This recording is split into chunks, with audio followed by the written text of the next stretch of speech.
Will come to order.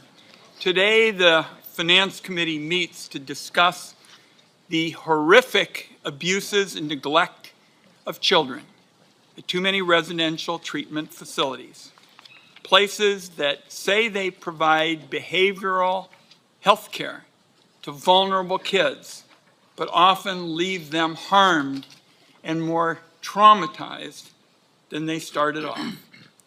Just this morning, the committee released a new investigative report with shocking details about the treatment of kids in these facilities. And these facilities get big dollars from programs under the jurisdiction of this committee, specifically Medicaid and child welfare funds. There are endless examples of sexual, physical, and verbal abuse, improper restraint and seclusion on young children, unsafe and unsanitary conditions, and even a total lack of provision of behavioral health care. Unfortunately, it seems more often than not, abuse and neglect is the norm at these facilities. And they are set up in a way that makes it happen. The system is failing, except the providers running these treatment facilities who have figured out how to turn big profits off taxpayer-funded child abuse. I don't say that lightly.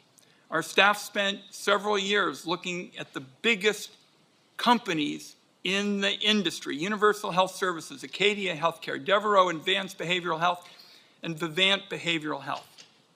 Our investigative team reviewed 25,000 pages of company documents, had dozens of conversations with experts, pored over article after article, and saw the problems firsthand when they visited the facilities.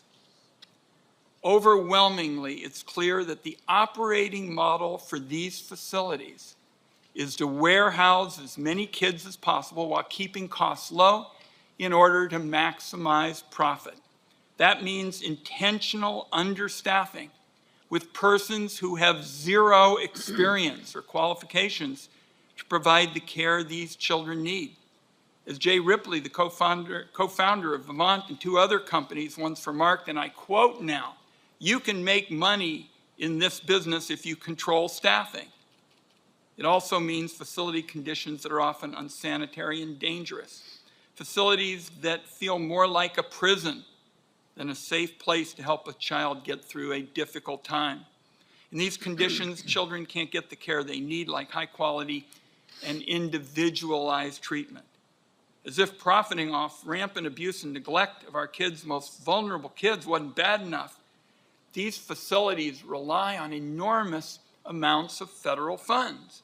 That means that American tax dollars are funding the kind of abuse our investigators found. In some cases, these facilities receive over $1,200 per day per child from the Medicaid program.